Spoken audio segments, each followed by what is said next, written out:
Hi, I'm Kendra, and this is my series on treating yourself how you want to be treated.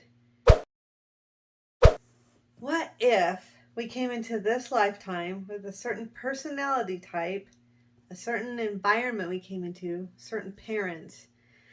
What if there's some part of us that knows us so well, that knows the very path of least resistance in our life to get us to our purpose in life? And if we can find our purpose in life, we can have total fulfillment. What if total fulfillment was our whole reason for being?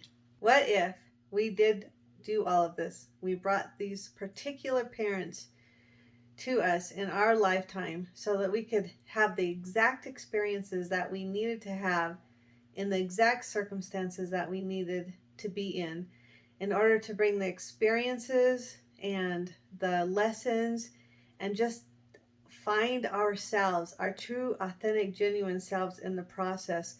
What if we brought all of this to ourselves on purpose? Well, this is how I believe, to be honest. And I believe that taking responsibility on every level that we can take responsibility gives us courage and strength and control over our lives instead of feeling like we are pawns in this situation. I believe that I came to this lifetime and this family exactly for everything that brought me to this point in my life. I came in as a middle child, which was detrimentally huge in my process. I came to a mother who had psychological, emotional, all kinds of issues. I developed a personality that was set in stone in me, that was a personality that was a caretaker, a giver. I wanted to regulate everyone's emotions around me. I wanted everyone to be okay and happy all of the time.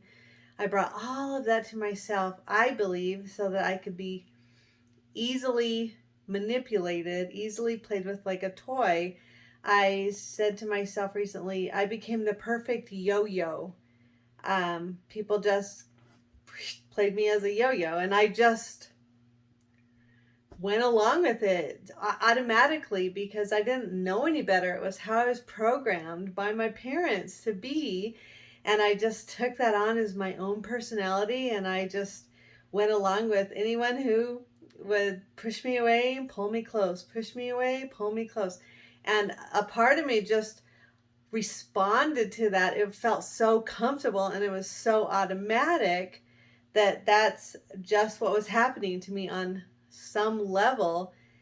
But the thing that I really realized that really helped me feel better about it is because it basically was a distraction for them. So they actually were playing this yo-yo game with me all the time while they were distracted from everything that I was actually doing.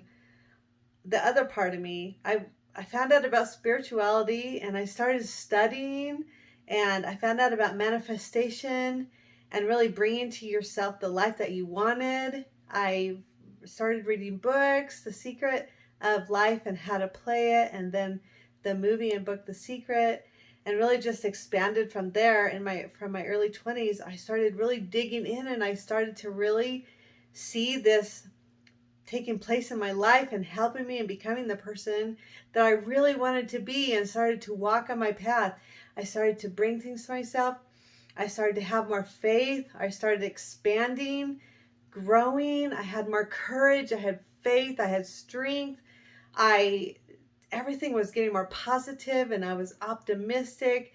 Everything was growing. Everything was going great. I was bringing prosperity and abundance into my life. I just was on this path to spiritual healing.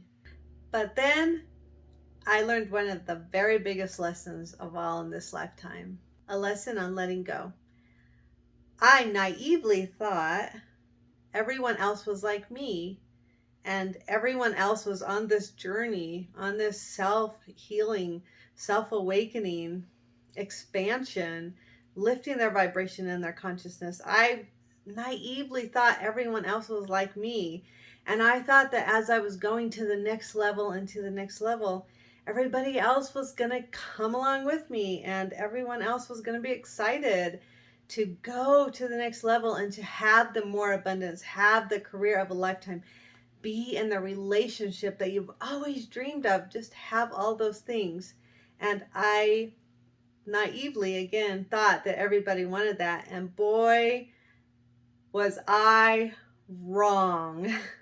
I didn't want to be the same old person. I didn't want to be a yo-yo anymore. I wanted to have a relationship that was mature and expansive and beautiful and loving.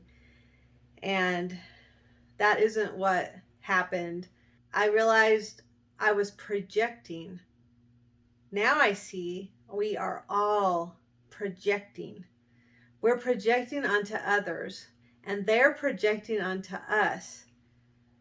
I was projecting onto other people in my life that they were like me. And that's why I would get confused often. I would say, "What are you doing? Why are you doing that?" Because I just couldn't understand why they were doing the things that they were doing. If they were like me, it just didn't make sense to me. And then I realized that they were projecting onto me how they saw me. So if they were the kind of person who played a lot of games and manipulative, they thought I was playing a lot of games and manipulative.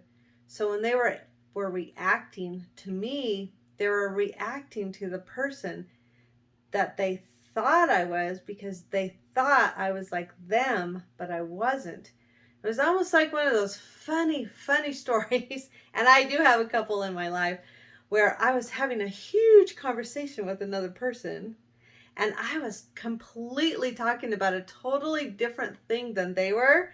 And sometimes we would just look at each other like, "What, really?" And then finally, one of us would be like, "Are you talking about this thing?" And we were like, "No, I wasn't." "Oh, I was the whole time. I was talking about a whole different place, a whole different thing than what they were talking about." And we were having a whole conversation. It was funny. But when you realize that we're projecting onto each other, it's not funny. It's crazy. It's sad. It's weird. And so that's why they always say, don't just respond, because when you're responding to what someone else is doing, you're responding to them as though they were like you, and they're responding to you as though you were like them. We're all just bumping into each other, responding to each other before we can awaken. This is how we are, and we need to see this so that we can help fix this. Even from a very early age, I knew my mom couldn't see me, because she would do different things and say different things to me. Like this one time, I distinctly remember we were very young in elementary school, and she accused us of taking drugs. And I was like, studied, I got really good grades. Being a good kid was really important to me. There was no way anyone would ever think that I would do drugs. And here's my mom accusing me of it. And I remember thinking, she can't see me. Why can't she see me? I don't know. It's so weird. And in my marriage, I thought we were on the same team. But towards the end of my marriage, I realized it felt like we were in the ring fighting each other the whole entire time. And I realize now that my ex saw me as though I was like him, and so I was his opponent, someone he just wanted to win, instead of seeing us as a team, which I naively thought we were a team. He didn't see it that way, and that's why I was so confused so often, just because of the way that we were seeing each other. And we wouldn't know that until we separated and got away. Not many people change and evolve. So if you do, and you are changing and evolving, raising your consciousness, your vibration, congratulate yourself. You are rare. So step back and see the ways that you are projecting onto others, how they are, if they were similar to you, and be able to really see them. That's really important. And to be able to step away when other people can't see you. Also, it's really easy to get jaded, to let your heart harden as soon as you start to awaken and you see these things. It's really hard to let yourself love again, to be intimate again. But you have to. You have to know that God went to prepare a place for you, that you have a path and a purpose, and you're on your path. And when you find your purpose and you walk in your purpose, you're going to have total fulfillment, and it'll all be worth it. I'm walking in my purpose now, and I'm so grateful that I didn't stop. And I'm so proud of myself because I know how hard it got a lot of times. Know that you are in the right place at the right time. Watch for signs. Ask for signs. Walk in your purpose. Find your total fulfillment. What if that's what we're all here for? We all brought into us the exact circumstances, the parents and the personality type that would lead us one step closer to all of our goals and dreams. And we are all here to help each other, to be the light that shines, that helps illuminate each other's path. Let's lift our own selves up, and in the process, help each other find our way, even the people that aren't like us. Thank you.